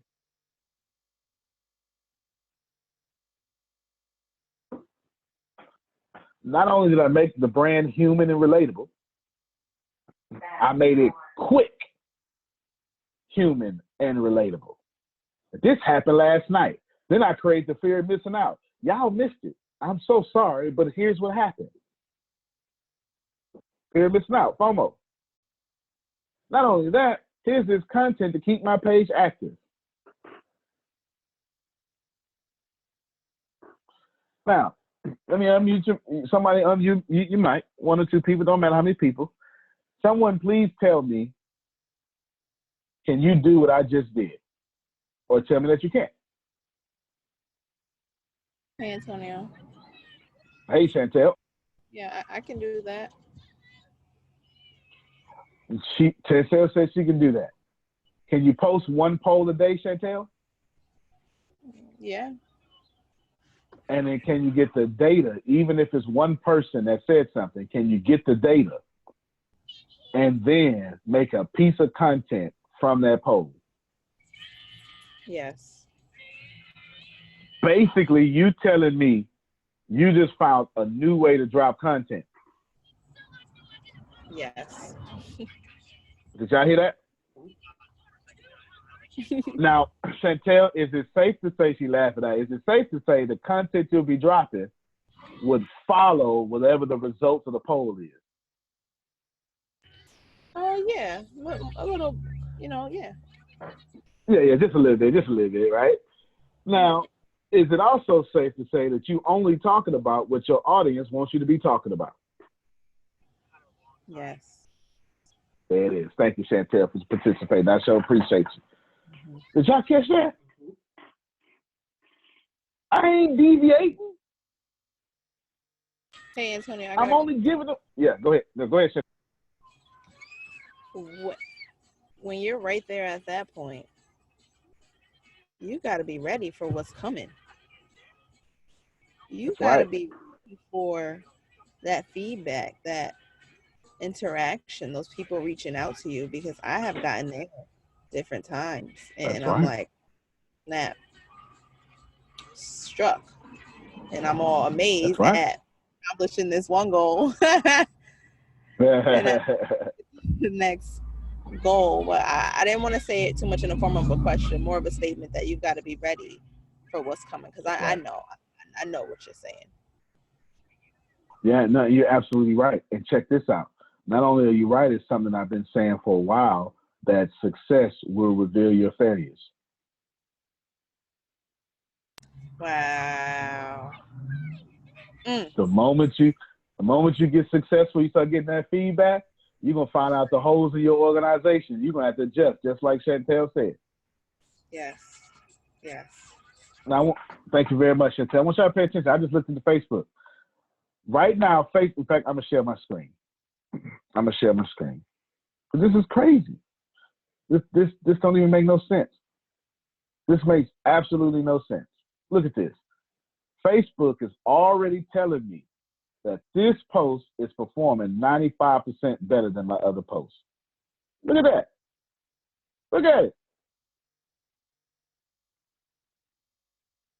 It was posted 6 minutes ago. It's got 6 interactions, 11 comments, 36 views. Look. This lady ain't been on my page in a minute. She in the business university. Ain't been active in a minute. She saw that. I'm reactivating people. But look, not just that. I want you to pay attention to something. I ain't even playing this. This took me little mental energy. It was a poll, and it was content from the poll. And then what's going to happen is this going to lead me with more top fans, more customers. Are y'all following what I'm saying? That was very human of me. Did I try to look big? See, that's the problem. A lot of y'all try to look big. Man, look, another dude words. This is what this man said. Here was the reaction. Let me tell you what I think about it. Antonio T. Smith Jr., you can't play better, you can't dominate. What did I do different? Free content. So what you're going to do, you're going to look at your basketball content. Someone's going to say, nah, I ain't watching NBA playoffs. And you're going to go, hey, everybody, this is Susan Sorrentino, and I just want to drop a small video for everyone not watching the NBA playoffs. It's a lot of you out there, and I'm glad you're not watching the NBA playoffs because I know you're out there reading. I know you're out there exercising and all that stuff. She don't know that, but if she say it, guess what they gonna say? I sure was. I'm watching the NBA playoffs. Did you all see the buzzer beater shot by Damian Lillard? It was amazing. Did you see the memes that got created? Whatever, right? You can do so many different things with this. So many different things. Tempest, let me go ahead and do this for Tempest. Y'all know the Rockets in the second round, right?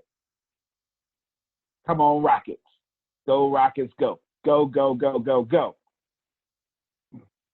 Now, if you drop that short video, 8 seconds, that doggone video get over 500 views. Because it's unique. Because ain't nobody else talking about, you know, my Rockets in the playoffs, right? At least I know motivational speakers or no coaches. I want all of you to dispel this myth right now. I want you to lean in. I want you to pay attention to me. I want you to look at me. Stop letting Les Brown, Jim Rome, Antonio T. Smith Jr. make you think the only time that you get to go live on Facebook is when you got something profound to say. You stop that right now. That just freed a whole bunch of people. It's a humanized brand, Jerome. I just sat here in the t-shirt that go under my jacket. I ain't even try to suck my stomach in. I ain't even look. I ain't even cut on the light that's sitting right. You know, I ain't even cut on the studio light. Look, there it is. You see it? There it is. I ain't even try. I ain't asked Deanna to hold this here. I ain't used the selfie. I ain't used the 4K camera. I ain't do none of that. I ain't put no makeup. Content was still fire. I should be freeing you right now. The goal of your brand is to be human, not profound. If you think that you gotta drop something profound every time you talk, you ain't gonna have no consistent content. Tell me about the struggle. You know who's doing this very well in last month? Robin. Tell me about the struggle. This girl that went two nights in a row, she went doggone. Let me cut this light off real quick. I can't cut that light off. Like this here. See this dark. Hey guys. I was just wondering, have you ever been struggling? You know what I'm saying? I just struggled, right? And it worked, didn't it? Okay, you cut the light back on. I took too dark to have it like that, right? You get it though, right? I just want you to get that.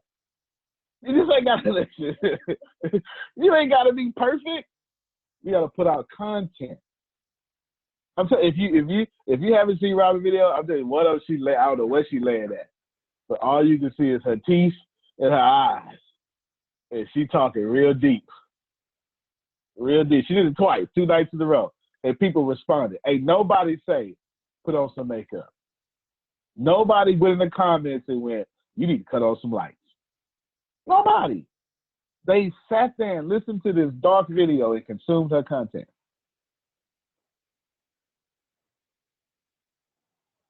Robin, unmute your mic and tell us what made you do that crazy stuff.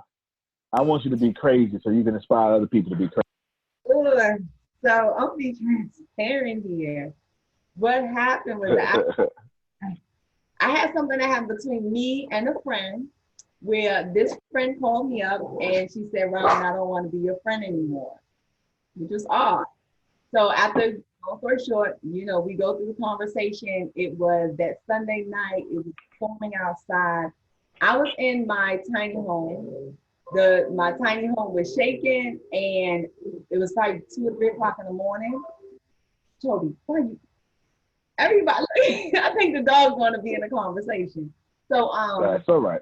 It was about 2 o'clock in the morning, and I just felt the urge to have to do this video, but it was only for me at first. And so I had sent it to you, and I said, Yep. Hey, should I post this? Because I was thinking like maybe this is too personal because of the person that I had this altercation with. But then I had to look at the video again. I didn't say anything personal about me and her. But then after I watched it, I said, other people need to know, like, it's okay, and also to identify when have you been conditional or unconditional in your relationships. And if you've been conditional and not know it, because you thought you was unconditional, and how this is probably breaking your friendships and relationships down. So I was just like, you know what? I'm gonna just post this. And I think it was like wait hours later or whatever. I don't even think you really even responded whether if I should post it or not, because I had already posted it. So you was like, well, I already. Yeah, I was asleep.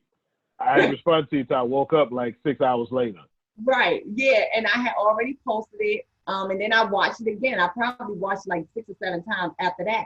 And I said, wow, this goes really deep. People need to hear more about it. So what I've been doing since then is I've been posting more content about how do you determine if you are conditional or unconditional friend. And it just kind of fed on from there until I was like, okay, let's bring it all together. And I only wanted to ride off maybe 2 or 3 days. And so that was it. By that Friday, or when, you know, I just finished it out and I did it on Facebook. And then I went to, there's another app, I've been Periscope. And I did one on Periscope about this, the topic. And that was it.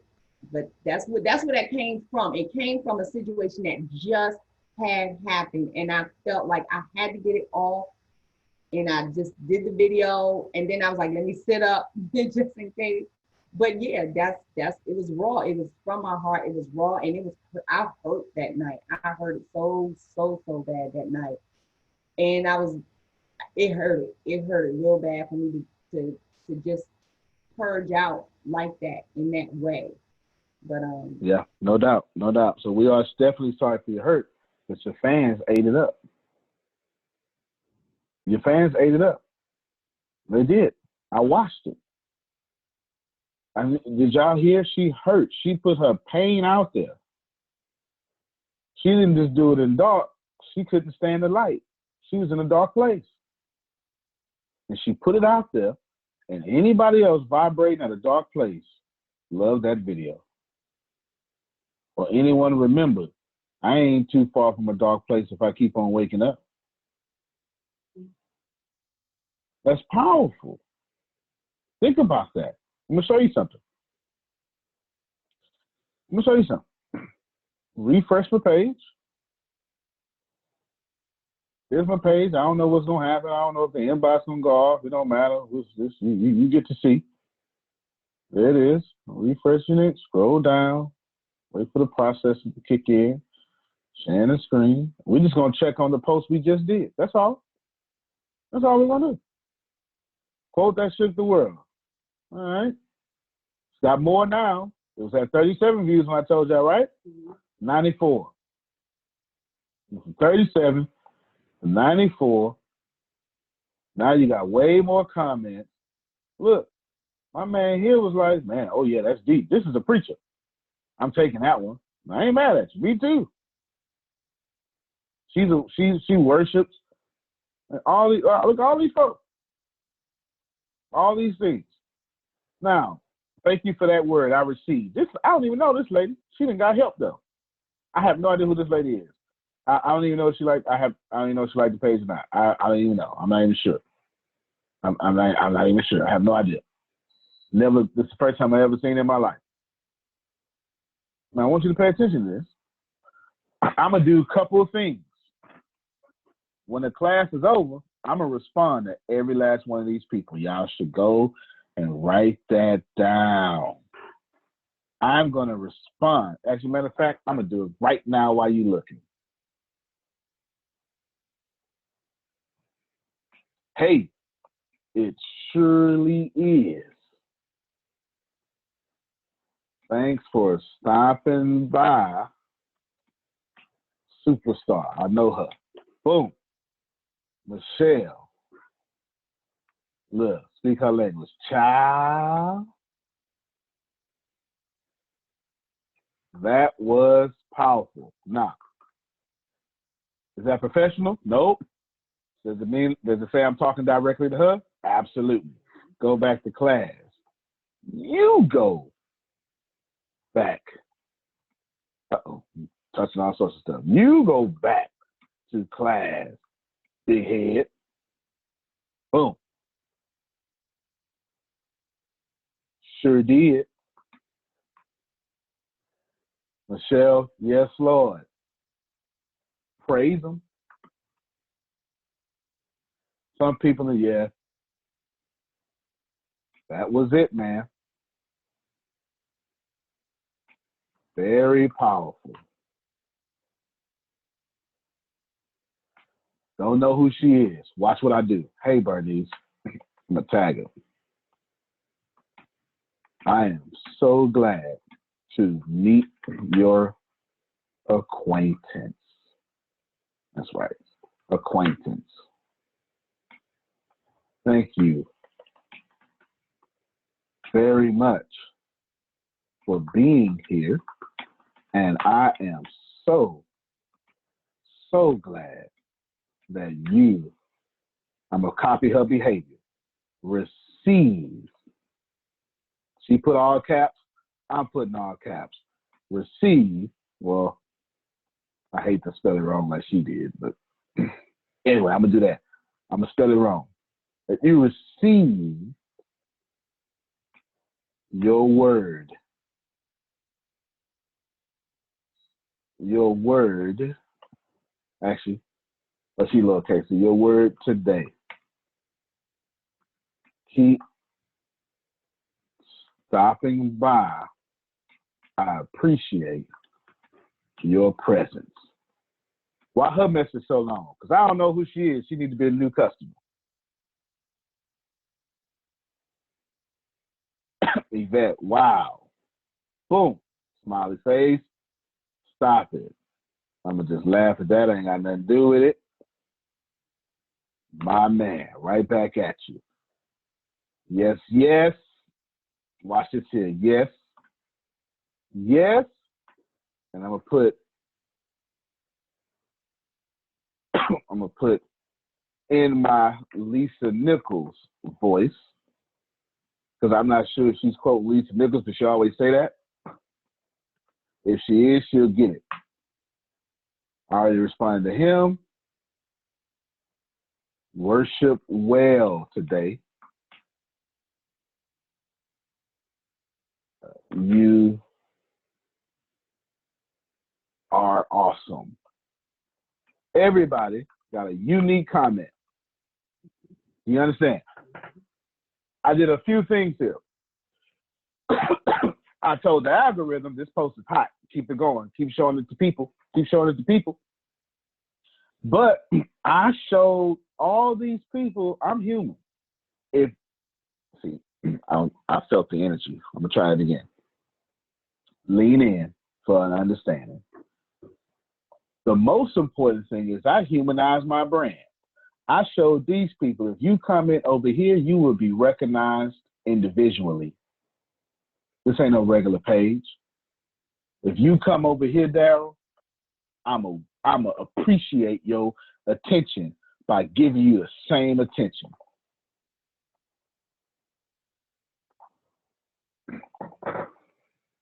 Who just learned something?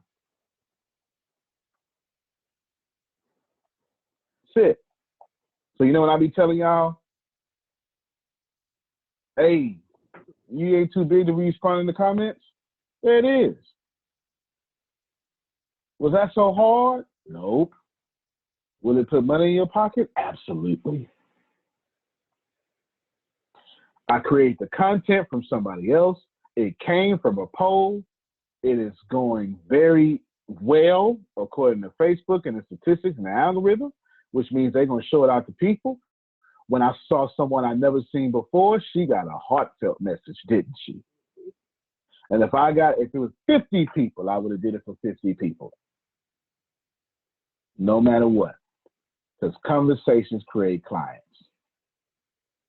And the more humanized your brand is, the more you go to the bank. I'm going to tell you right now, if your brand ain't paying employees and you don't have it designed to be a one-person company, you need to be listening to this class. Now, if it's a micro business that ain't supposed to pay employees, good job. You're doing a good job. Keep all your money. But if you have any intentions on scaling up to even 3 people, and if you're not paying 3 salaries, you need to pay attention. I'm not saying you're wrong. I'm just saying you are saying you are not doing what you want to do. Any final questions?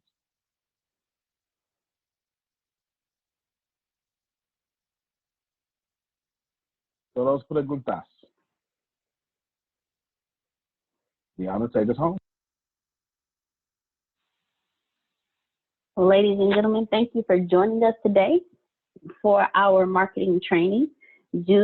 I'm looking forward to seeing each of you on tomorrow's business training with D. Tempest S. Smith. And then we have our Plant Better Mindset call on Sunday. Everyone have an amazing day.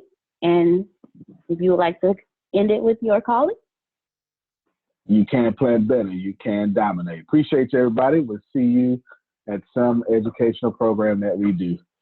Appreciate you. Darren, let me hear that good idea.